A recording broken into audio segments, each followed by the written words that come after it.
probably in getting here today walked the footprint of the campus, but there are a lot of students here, and there's a growing population of both students, faculty, and staff here as well. Also an urban campus.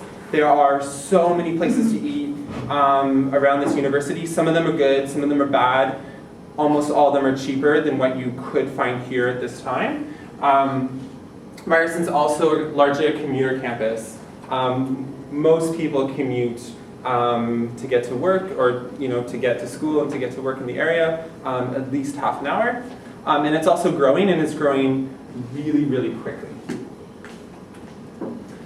So where kind of all these changes happened to the food system at Ryerson started from a seed, which is such a lovely story for food. So in the beginning of my undergrad, we started a very small community garden on our campus pub, the Ram and the Rye, just off Church Street. And we kind of took over this little section right by the patio and started planting a garden because we thought it would be nice. And at the time, we also wanted to supplement the food room with some fresh produce and kind of start our own campus food network. And that garden today has just absolutely exploded. You folks are going to be exploring kind of the champion of that garden on the rooftop of the engineering building. And there's now dozens of gardens all over campus.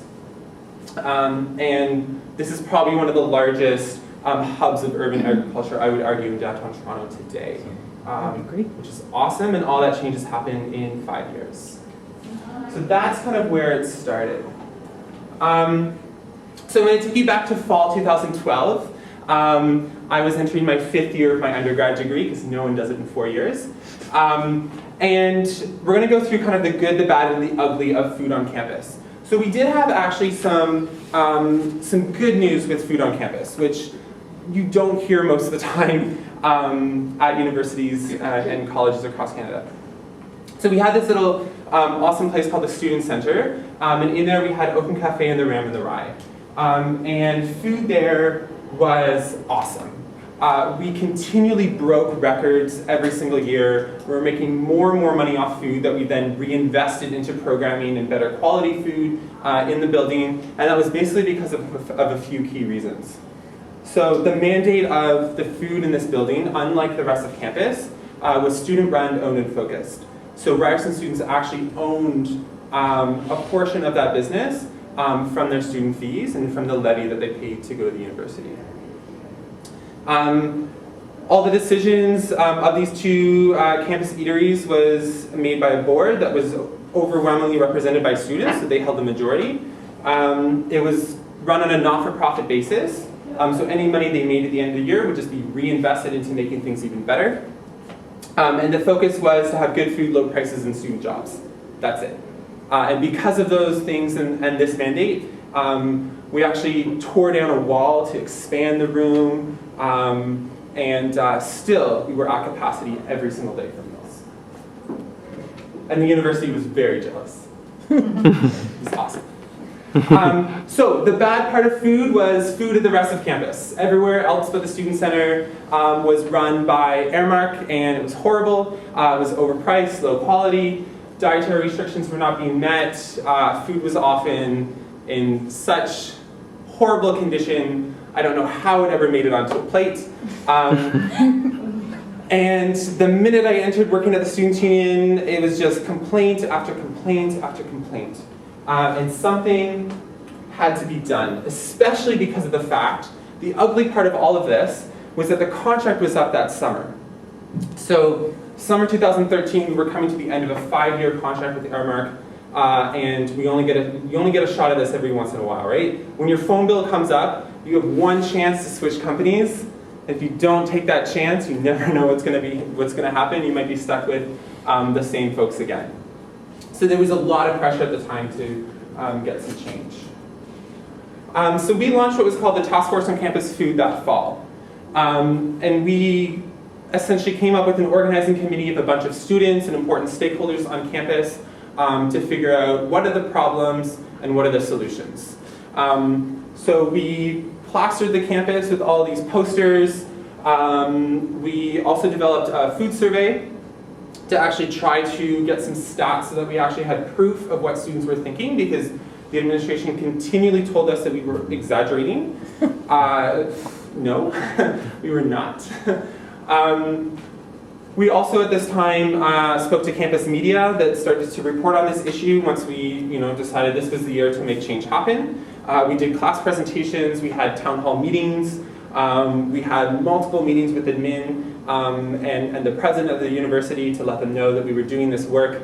And we also worked with the campus unions to also get their input.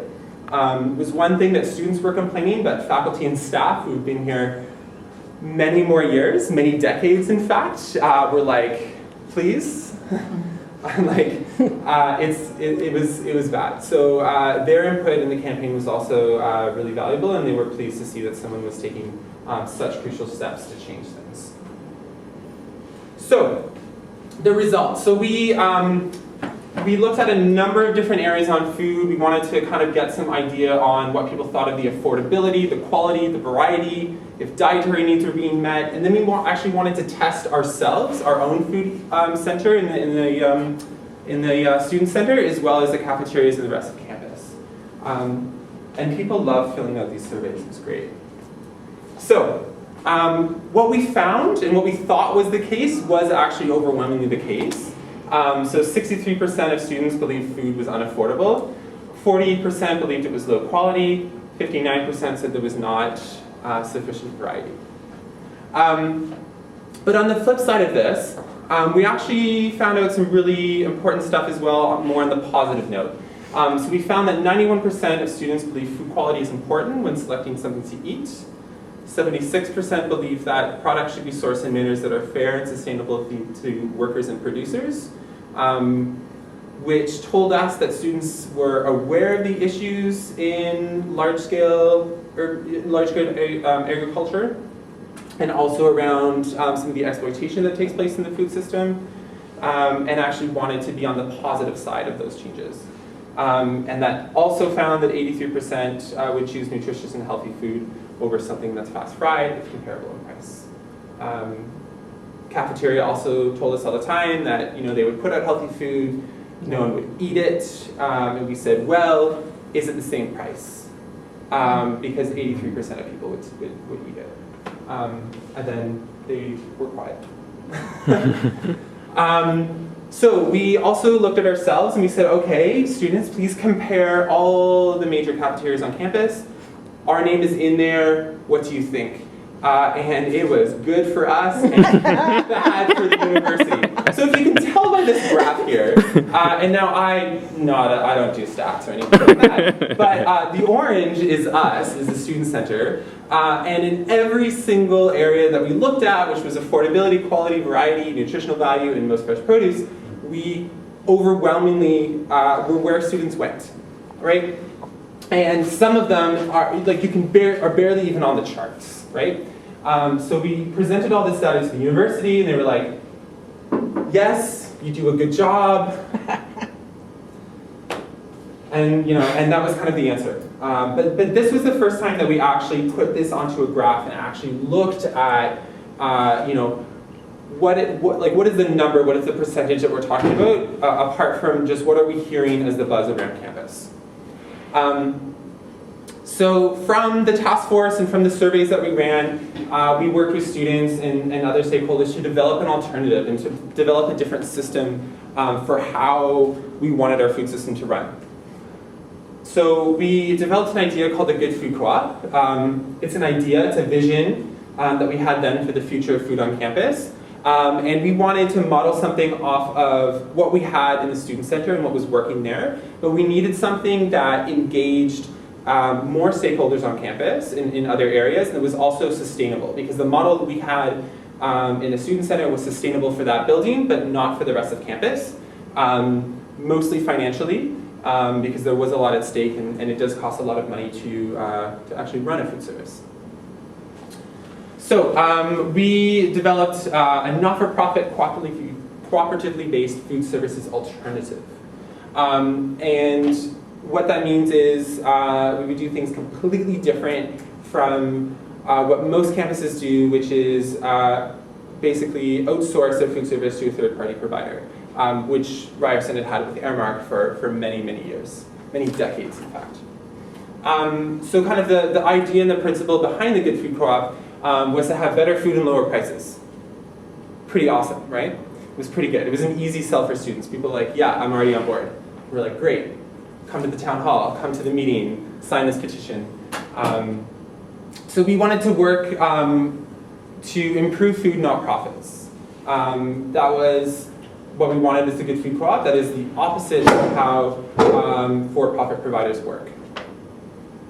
Their goal is to increase profits and to have food that's just good enough that people won't really complain. But they're really slipping in that department. They're not doing so good with that right now. Secondly, we wanted sustainable and ethically produced food. We thought it was important to work with small-sized producers. There are a lot of them in Ontario, less than an hour away, that pretty much everything can be sourced from. We said, why not use things that are grown here in Ontario and support local farmers? We wanted to have food to fuel performance. We wanted to keep nutrition in mind, which is something we had been doing at the Student Center by not only having fries and burgers, but having healthy meals as well. We wanted to bring that to the rest of campus. We wanted to have better jobs for all. So this included those that were working in the cafeteria to those that prepared and served food. We wanted to make sure that we kept the employees that were long-serving employees at Ryerson, unionized with OPSU. We wanted to make sure those jobs remained here on campus. And also have opportunities for students to seek employment in this sector as well. We also knew that student, staff, and faculty here at Ryerson know what's best with their food service, not a for-profit provider. So we wanted their input and their ideas to be part of the Good Food Co-op. And finally, more variety and better options. Without the need for a food contract, we would have more flexibility to find what works. A lot of food service providers say that they are flexible, but they are often bound with just rules after rules in these contracts where, as was already mentioned, it's hard to even have bake sales or do little small food events on campus because food providers have such exclusive agreements with the university. So how did we put on the pressure to actually make this model, which we thought was pretty freaking awesome and had never been done before anywhere? We did a lot of research on other models on campus. Guelph has an in-house system.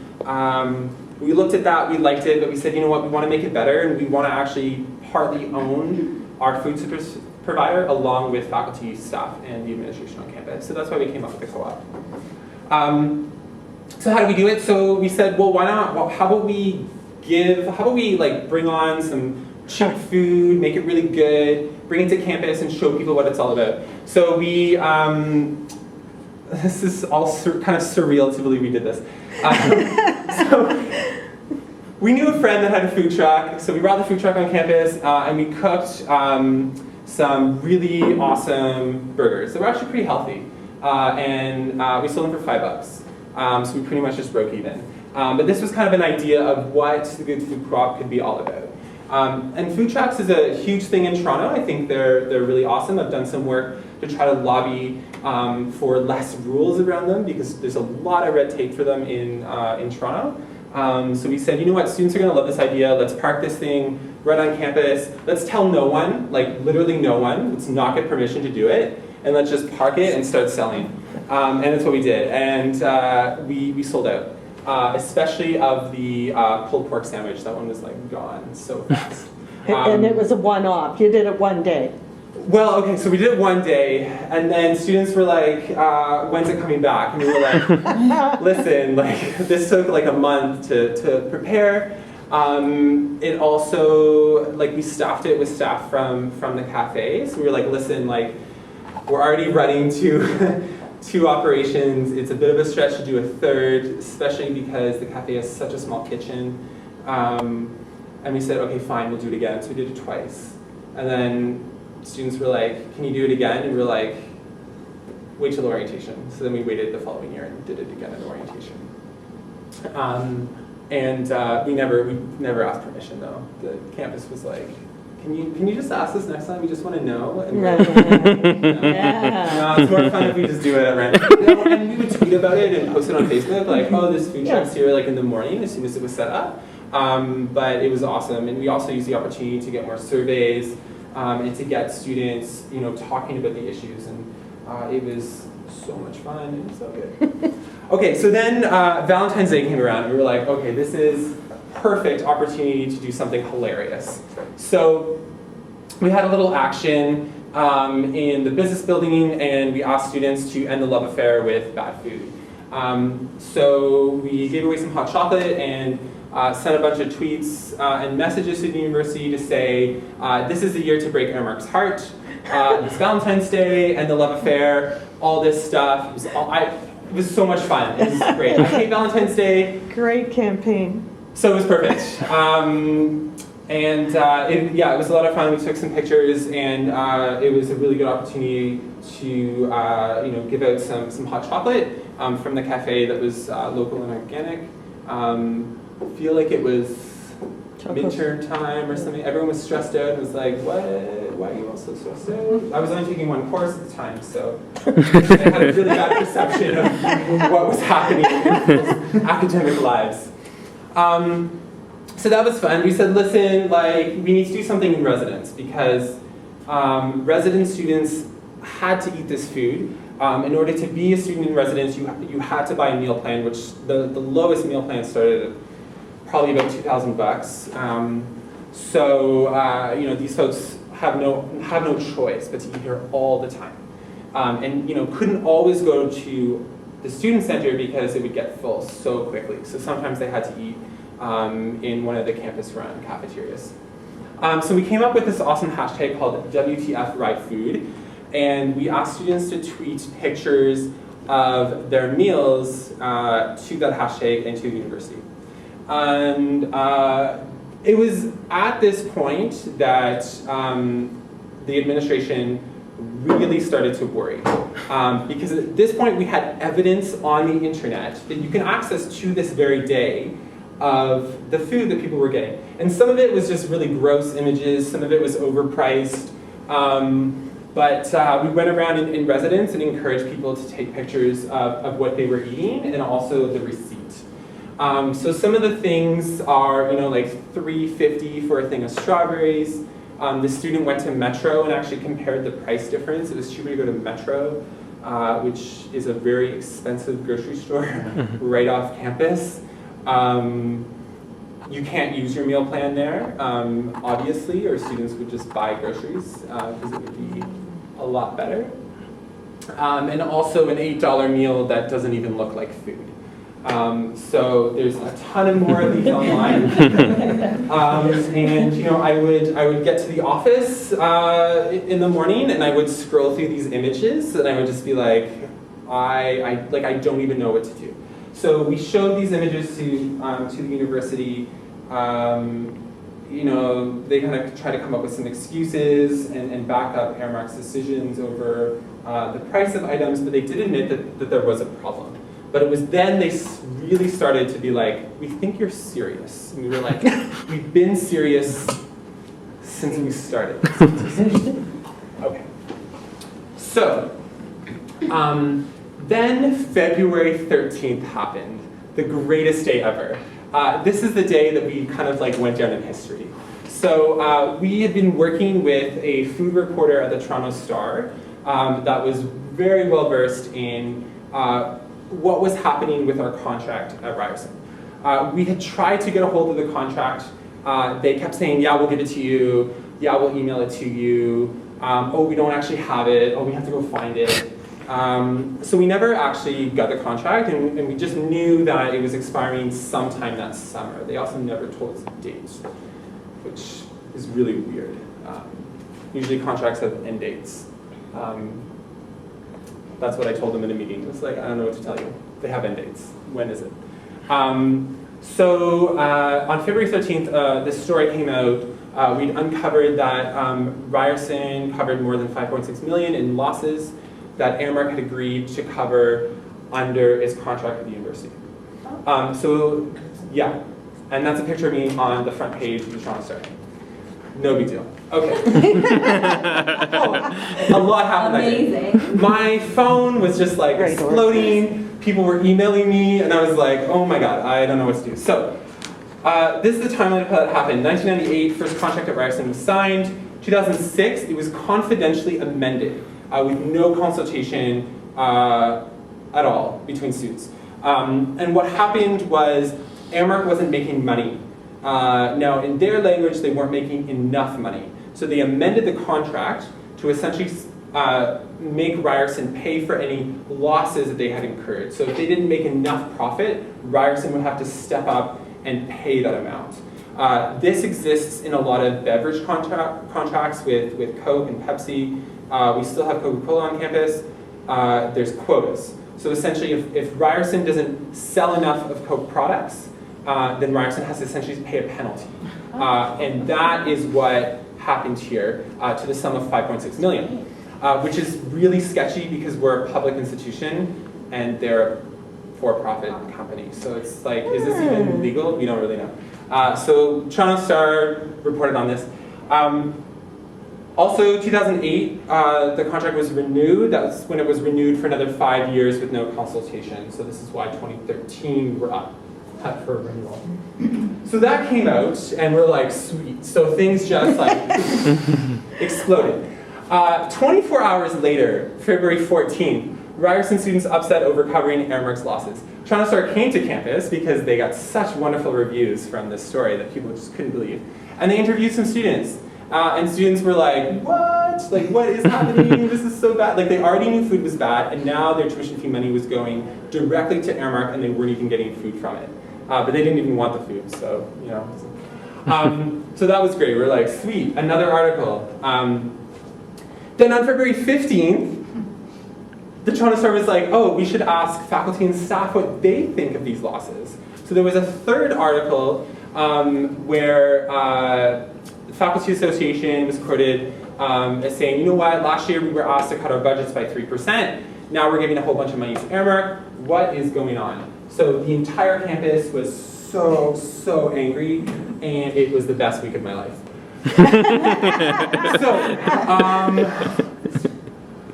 So finally on that third day, after 3 articles in the Toronto Star, the university finally responded. And this is actually probably such a great response. So they said 3 things that are really great, actually. So they said, number 1, we do not expect to earn a profit from food services. They've never said this publicly before. And now this is on the record. Number 2, we agree that the status quo is not acceptable. Also the first time they've ever admitted that we have a broken food system at Ryerson. Third, Open Cafe is a great example of an alternative food service. Thank you. We worked very hard on that. Awesome. You give credit where it's due. Okay. So they thought that was kind of the end of it. They put that away. End of May, my term was up at the Students Union. Somebody else came in, and this contract was kind of just hanging in the air. And then on July 31st, they make this statement that they're switching to Chartwells, literally overnight. What is going on? So they came out with another kind of letter that they posted and sent out to students. And they also said 3 important things. They said, we're going to make sure to have high quality, affordable food choices. Awesome. We're going to have a wider range of menu items. This is also good news. And thirdly, we're going to have more healthy choices. Fantastic. This is great. I was still skeptical, though. I was like, I don't think we can get this done with Chartwells. But wow, you ditched Aramark. That is a big deal. Big deal. So I got on the phone with the same Toronto Star reporter, and I was like, can you do a follow-up story about this? She's like, I'm already working on it. I'm like, great, awesome. I'll pick up a paper then. That was easy. So, better food at Ryerson, corporate switch leaves students skeptical. And there was a whole thread of stuff that was going on with that story, and a bit of follow-up from this 5.6 million. So what happened? What happened is I graduated. I then became very quickly unemployed and still kind of followed the story of what was going on here. So what happened? How did that contract get signed? So it was decided by a committee of 2 students 8 faculty of staff. The Students Union was not invited to be part of that committee. Instead, they had kind of an open pool where students could submit their name and a bit of a experience of why I should be on the committee, which is awesome. But the Students Union has a lot of historical knowledge of the food system at Ryerson and is a very important stakeholder that I love students that I talk to every single day but don't know the historical context of food at Ryerson. So we lost the opportunity to be on that. I mean, maybe it was because we published a story in the front page of the Toronto Star. It probably was. So that's how it came to be. What was interesting, this was a 3-year contract instead of a 5. So that was a little bit better. The major good news was that they hired Joshna as a new assistant director of food services. She is the champion of food on this campus currently.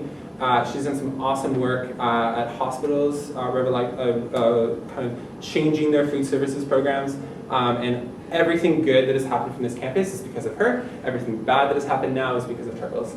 That is basically how it is right now. They made a promise to have 25% local and sustainable products, and that is actually in this new contract, which I have not read or seen yet, which is kind of weird. They kept all the food service staff in their unionized positions, which is great. They fired the Airmark managers that came in from outside and replaced them with Chartwell's managers, because that's how they run food services here. They launched the Ryerson Eats brand. So they actually have a brand and a hub of where food services exists on campus.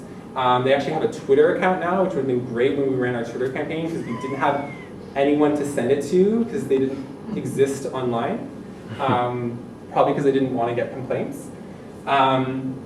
They also had to send a letter to all resident students and their parents, mostly their parents, to tell them, like, don't worry, we know that you've probably read this story because it's gone national at this point. Don't worry, we're working on it, we're gonna have better food. So they had to do a lot of catch up to make sure that people still wanted to live in residence because they also had to get the meal plan. So I was like, good luck with that. And also they renovated the hub cafeteria to put in actual cooking appliances instead of just massive industrial microwaves. But they told you that they told people it was just to make it nice and pretty, but it was actually to put in actual things to cook with. So, is this really the new era of food? You folks have Chartwell's, so you probably are quite skeptical. I am as well. Chartwell's is owned by Compass Group. They're a multinational organization that made $1.7 billion a couple of years ago. They also supply food to 7 prisons in Ontario. All you have to do is Google that and find there's horrific horror stories of that system. And their bottom line is to make a profit. So very different from the model of the Good Food Co-op that we wanted to build. There's tons of stories of problems with how Chartwell's manages their food service operation. Just last year in Michigan, high school students were actually starting to boycott, which is awesome for them to actually be involved in this system. University of Ottawa organized a boycott as well in 2010. And in Alberta, staff also boycotted Chartwell's run food services over their elimination of 300 unionized positions. So this is probably not the direction that most Ryerson students wanted to go, because we know that they want to have good, ethically, sustainably sourced food, and we know the fact that Chartwell's is supplying food to prison labor is something that Ryerson students probably don't feel too good about. So what did we learn? So we learned a whole bunch of stuff. At the end of the day, our model for the Good Food Co-op was not accepted by the university. We tried multiple times to get it in. That was our first ask.